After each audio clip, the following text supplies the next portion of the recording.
Olá, eu sou Bel Bittencourt, coach de inteligência emocional, e eu adoro conhecer a história de vida das pessoas, a história que elas contam da sua história.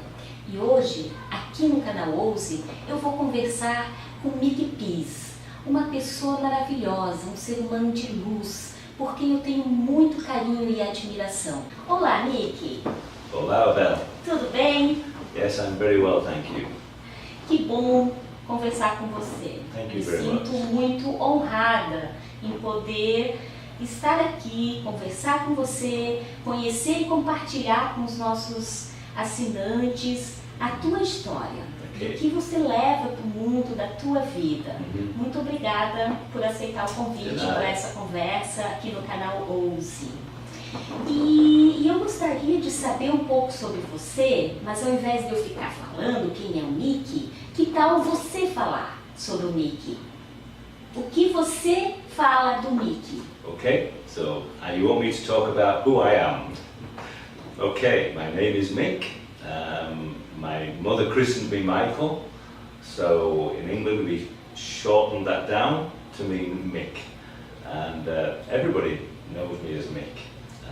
So I'm Mick from England. I've been married 45 years, and I have two sons, 44 and 43, and I have 6 wonderful grandchildren. 3 of them, half of my family live in America, the other half live in the city of Leeds, where I live. So sometimes we go to America to see the other part of the family, but most of the time I see my youngest son and his 3 children who live with me.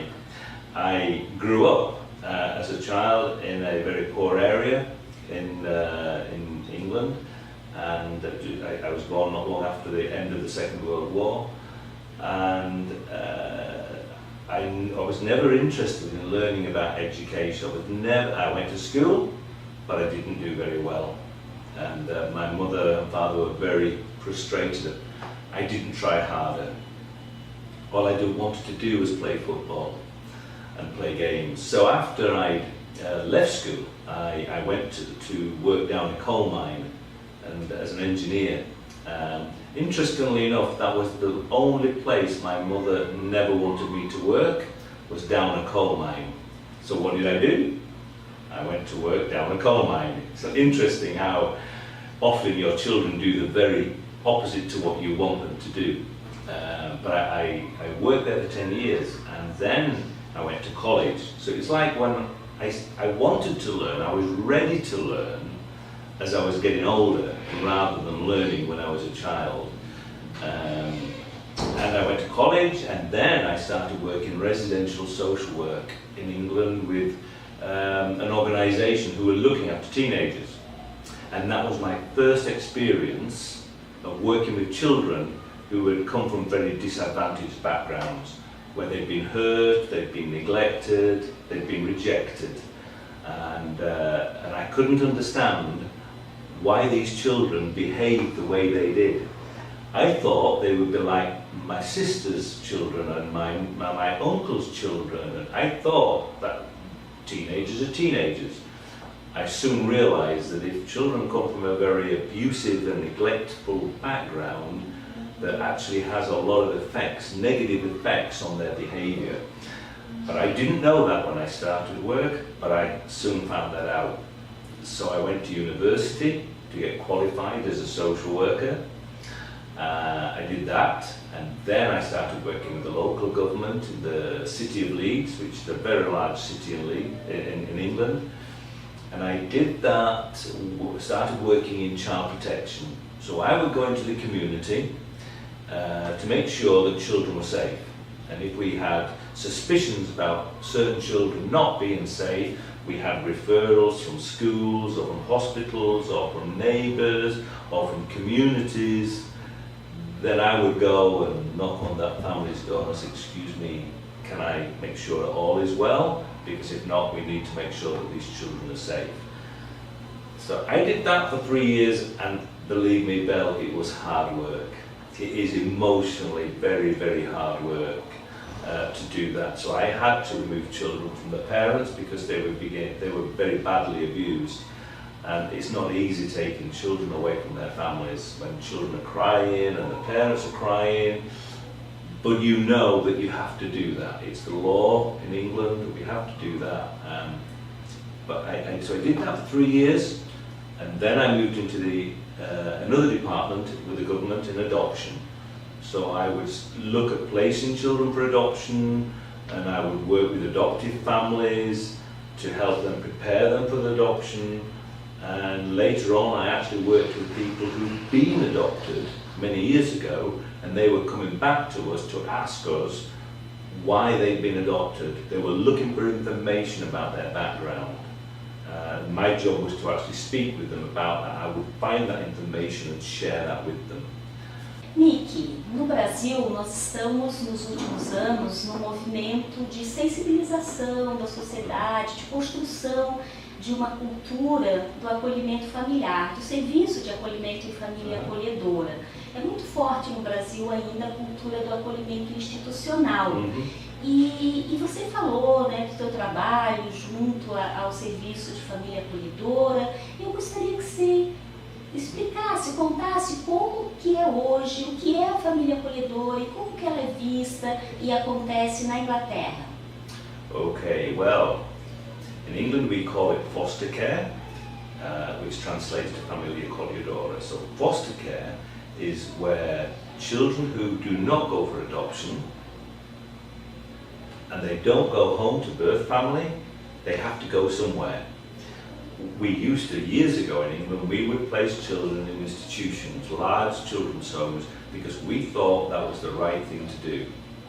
Maybe 50, 60 years ago, we were doing that. We thought if children had no home to live, an institution, a large children's home, was a good place.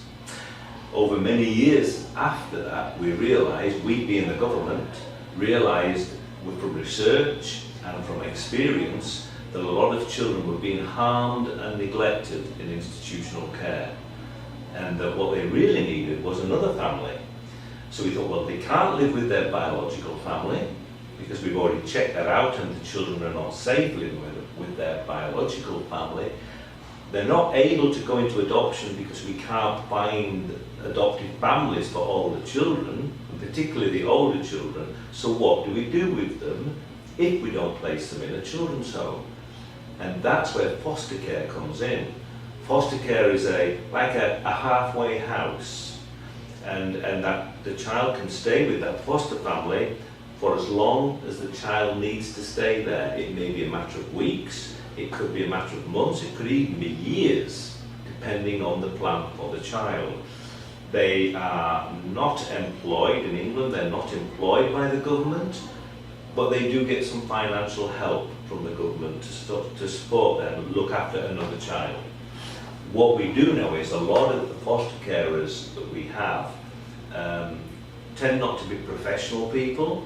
They're not like your psychiatrists, your doctors, your bankers, your business people, not even social workers and psychologists. They tend to be ordinary people living in the community, maybe a driver, work in shops, work in an engineering factory, a lot of manual kind of labour. But a lot of these families are not well off, but what they do have is a big passion, a lot of compassion to look after children. Many of them have already looked after their own children, seen their children grow up. And so in a sense, they've got a lot of experience already of looking after children. So it's a good fit when we're looking for families to look after children from the government, and they've got experience of looking after children from their own children, then we think that is a good fit. So that's what we look for, people in the community who've got childcare experience and interest and compassion for these children, so that we can put them with those families until they either go back home when it is safe, or maybe they do go for adoption. But if they don't go for adoption, they will stay in that family until they're 18, and they're no longer in government care. So foster care is something in England that has developed over the years. And we now have something like around, in the whole of the UK, we have around about 55,000 foster carers who are looking after children. Some of those foster carers would be relatives, but not all of them. Most of them won't be related at all to these children. There will be no blood connection. And we prepare these foster carers before they get a child. We'll tell them what it's like. We'll explain to them why these children can't live with their family. We'll assess them to make sure these families are safe. We want to make sure that these families we bring in are safe and that they're the right kind of families. So we do everything we can to make sure that we don't place children with families we don't know anything about. We have large programs, developed programs to do this, and mostly it works very, very well. It's something we've got a lot of experience about. So foster care is used very widely in the UK. No Brasil, é comum, quando se fala em família acolhedora, as pessoas ficarem com receio, com medo, mas a criança não vai se apegar, e a família não vai se apegar à criança, e isso não é ruim para a criança se apegar e depois desapegar. Como que você vê a questão do vínculo e do apego no acolhimento familiar? That's a really good question, and it's a very important question.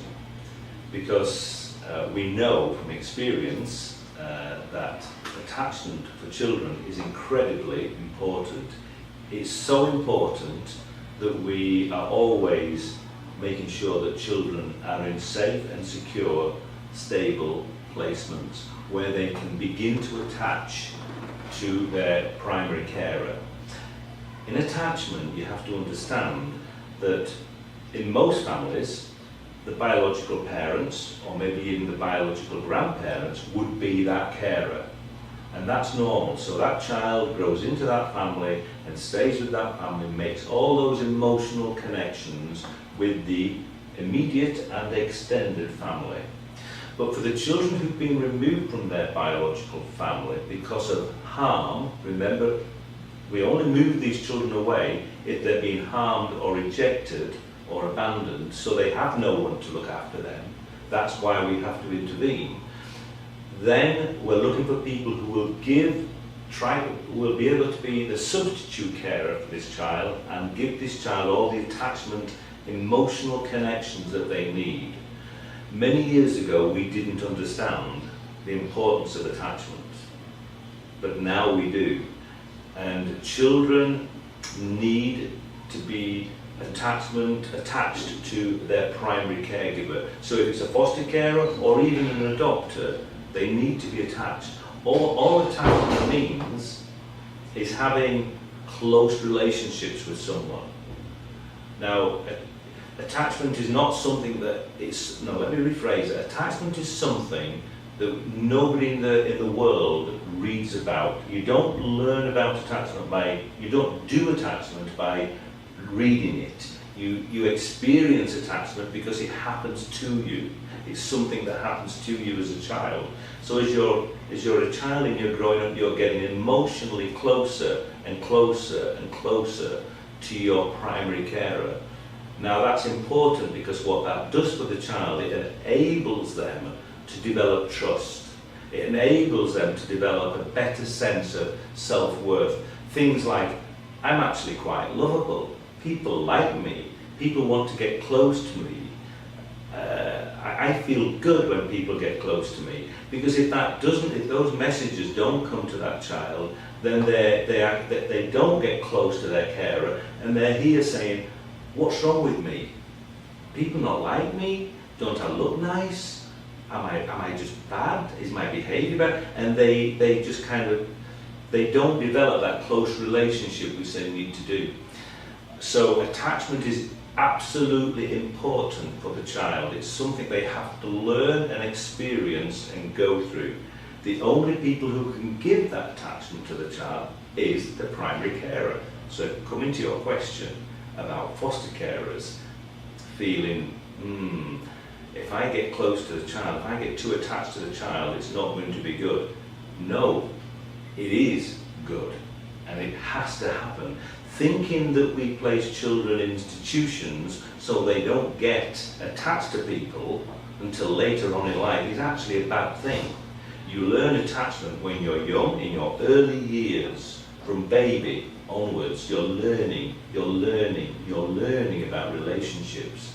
It's everything. So to put a child in an institution where they don't have close relationships and think that maybe when they're 4 or 5 they'll be okay, is actually doing them harm. It's not helping them. So we encourage our foster carers in England to get close and attach, emotionally attach and connect. That's physical touch, it's eye contact, it's really nice, positive, non-verbal messages. You know, if I sit here and I'm looking at you and I go, you feel comforting when I'm looking at you going like that. But if I sit here and go, you're going to be saying to me, oh, Mick, what's wrong? What's wrong? Is there something wrong with you, or is there something wrong with me? So the non-verbal messages we give each other are very important. So words like I love you, you're wonderful, you're an encouragement, and giving the child praise is so important. As we do that, the relationship between the child and the carer gets closer and closer and closer, and they become emotionally attached. Now here is the problem when foster carers say, oh, that will be too difficult for me, so I'm not going to get attached. So we will say, if you're not going to get attached to a child, don't become a foster carer. Because the child needs you to get attached.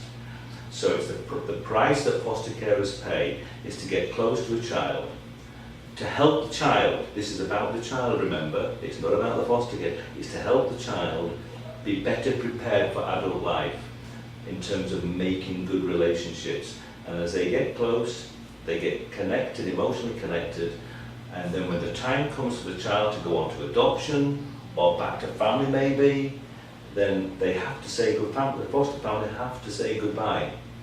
And when they say goodbye, obviously they're going to be emotionally hurt. It's difficult for them, but it's so important for the child to have had that experience because it prepares them better to go on to the next stage of their life. And so when we explain this to foster carers, most times they say, we're prepared to make that sacrifice. Because as an adult, we can choose to do that. As a child, they have no choice in the matter. It either happens to them or it doesn't. So we're looking for people who will actually emotionally connect with these children and not placing children in institutions where nobody can emotionally connect to them. It's a big subject, Bel, is attachment, a very big subject. But I've just given you a few minutes summary. I hope that's okay. Na sua opinião, na sua avaliação, quais são os principais prejuízos para a criança e para o adolescente em decorrência da institucionalização? Well, we know that for young children living in institutions is a bad thing. It just is a bad thing. They don't have the emotional connections, they don't have the right role models to be able to know what a family is.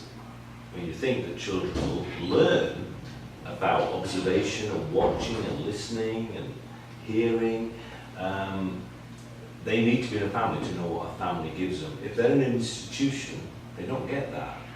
They see rules and regulations and everything's regimented. You know, lines for this, and a line to go to the toilet, and a line to queue up for breakfast. Families don't work like that. It's so living in an institution is the opposite of living in a family. So it gives the children all the wrong messages about what a family is like. And if they grow up like that, then when they get to the age of having their own family, they have nothing to be able to reference about how to live, what a family looks like, how a family operates. They don't have that. And so they're disadvantaged. So certainly for young children, institutional care is a bad thing. I think I said somewhere else that children 0 to 10 in England we're not allowed to place them in institutional care, and that's for all of the reasons I've just talked about. But for the older children, where there are advantages for children living in institutions, they're not necessarily the ideal. It's not necessarily what we would really want for them, but it's all we have. So for children who are 11, 12 and over, and maybe their behaviour is particularly bad, or they have got special needs that a lot of our ordinary families couldn't meet, then an institution would be the right place for those children. That's why you do need some institutions. We don't call them institutions, we call them small family group homes. Probably like your Casa, but the maximum of children we would have in those small homes are 6, and we probably have 4 or 5 staff. So they're still expensive to run, but we have to run them because we don't have any options for those children. But certainly institutional care for young children, I would be saying to your judges, for young children, institutional care goes against all the childcare research that is out there in the world. In America, from the UK, from Europe, from Australia, Canada, all those countries know, we know, the World Health Organization says children between 0 to 5 should not be in an institution. So if judges or promoters or other people who are making decisions are saying, oh, it's okay for a child of that age to go into an institution, actually they need to become more aware of what the research says. So we need, as professionals, we need to be showing them, look, Mr. Sir, please, with respect, the research tells us this, children at this age should not be going to institutions. We need to be finding foster families for these children. Eu sei que você já veio outras vezes para o Brasil, que conhece um pouco da nossa realidade, da cultura do brasileiro. E eu te pergunto, é possível implantar e realizar o serviço de acolhimento e família acolhedora no Brasil? Com certeza. Absolutely. Without doubt. I've been coming to Brazil for 20 years. I lived here in '97 for 12 months in São Paulo, working with a street children's work. And the question I was asking myself 20 years ago was, why are all these children living in large institutions? Why are they not living in families? Brazilians said to me, because the families don't have the conditions, the birth families don't have conditions. So I said, well, if they don't have the conditions, let's help them have the conditions, or let's place these children with foster families. When I mentioned the word foster family, most people automatically jumped to adoption. You say, oh, Mick, you mean adoption. And no, I don't mean adoption, I mean foster families, família acolhedoras. And since that time, 20 years ago, I've been coming to Brazil and I've been saying Janete Valente knows, Isa Guará knows, they've found me opportunities to talk about, explain, Mickey, what does foster care happen in England? How does it work? Why does it work? And they believe that foster care can work in Brazil. I believe it can work in Brazil, and I think from what I'm beginning to see, many Brazilians are also beginning to see it can work here too. If there's one thing that Brazilian people can bring to foster care, it's their genuine and natural warmth and their excitement and their vitality for family, for children, for each other, their socialization. Europe tends to be cold. People tend to be colder people, not as warm, naturally warm. Here in Brazil, everybody's embracing and loving and caring as the ideal scenario for children to grow up in. So why can't foster care work in Brazil? Foster care works in China, foster care works in Russia, foster care is beginning to work in India, in Asia, in Africa. Why can't it work in Brazil? What's the problem? We just have to make it happen, and I think we have to do a raising awareness campaign about the benefits of foster care. And it's not perfect, it does have its challenges, we know what they are, but we can work with that.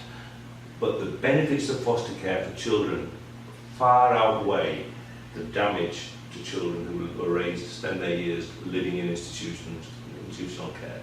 So let's go for foster care, let's start it. It has to start somewhere. Mick, eu estou curiosa para saber o que te motiva.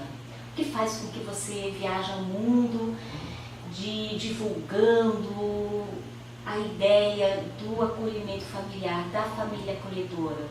Qual a tua motivação, Mick? Well, since I started my organisation in 2002 in the UK, we have worked in 22 countries, as far away as right up towards the Chinese border, down into Southeast Asia, Africa, Europe, north of Colombia and Brazil and Paraguay. So we worked in different cultures and contexts. I never planned on doing that when we started. I just thought it would be Brazil because that was my connection, but these other countries have been asking for our support. Motivation is a good one. What makes me do that? Well, the first one is my sister, who is 4 years older than me. She had to be placed in an orphanage, an institution, when I was 2 years of age. She was 6, and because of her serious health condition, she was seriously ill, and my parents couldn't afford medication. So because of poverty, that's all, poverty, she was sent to an orphanage. And there she stayed for 4 years, and she and I never saw each other. And my parents didn't want that to happen, but they could see no other option. And she came back after 4 years, and she and I had a difficult relationship because it just didn't work. It did later, but at the time it didn't. It was hard for her and for me and for my parents. But many years later, she revealed that during her time when she was in the institution at the other side of England, she was abused physically, sexually by staff and by children. So this was going back in the 50s. So we know that it was happening then, and we know from research that is even happening now. So that's why we know institutions are generally not good places for children. So that's motivation 1. What happened to my sister and what happened to me. Motivation 2 is my professional, because I've worked in this line of work now for well over 30 years, 35 years, and I know that children do better in families than in institutions. So it's like I've seen all this development in the UK, and I'm thinking, well, we know that families are better for children. Why do other countries not know it? Well, they don't know it because no one's been out to tell them, particularly developing countries. So what I do is I go to different countries, the poorer countries, developing countries generally. Brazil isn't a poor country, I know. But I go to countries that they're not doing family care, and I encourage them, and we will work with organisations to understand what it means and why it's better, and encourage people to start turning around their vision for children, that children should be in families and not in institutions. And that is happening. Other people are doing the same thing, it's not just me, thankfully. There's other organisations on that journey as well. So my professional reasons are very much, we know from experience, children do better, they have better outcomes if they live in families. The third motivation is my Christian faith. And I believe that God has opened the door for me to do this kind of work, because it's never something I looked for, it's never something I expected. It was like this was never on my radar. It wasn't a dream that I would like to do. It's like a door opened, I walked through it, and then God just kept on opening more and more doors. That's like different countries started coming and asking me to help. It's been a fascinating journey over the last 20 years. Fascinating. One day I'll write a book about it. I keep getting told I should write a book about it. But the scripture that really got a hold of me, the Bible verse that really got a hold of me, which was my spiritual motivation, is Psalm 68:5, which says, Psalm 68:6, God puts the lonely into families. That's what the English translation says. God puts the lonely into families. He doesn't put them in orphanages, doesn't put them in institutions. That's where every child ever born in the history of mankind has always been born into a family. Single parent, good family, difficult family, poor family, rich family. Every child has been born into a family. So where do institutions come in? The scripture never talks about that. It talks about that families should look after orphans in their distress. And I believe that that's what I should be doing. and I believe that's what other people should do. So my 3 motivations are personal, professional, and spiritual. I hope that answers that question. Muito obrigada pela tua participação nessa conversa comigo aqui no canal Ouse. Muito agradecida, muito obrigada por tudo que você faz, pelo teu trabalho, pela tua doação e por essa missão bonita que é a tua vida. Quer deixar um recadinho em português para os brasileiros? Eu falo um pouco português. Eu gostaria de falar que Deus abençoe você, vocês, a equipe, seu trabalho para crianças que têm experiência vivendo na família local, para entender pessoas, famílias, adultos, creio neles. I don't think I've said that correctly, but what I want to say is so that children grow up believing and knowing that adults and families love them and care for them. That's what they need. So that's my passion. Desculpem, não falo certo em português.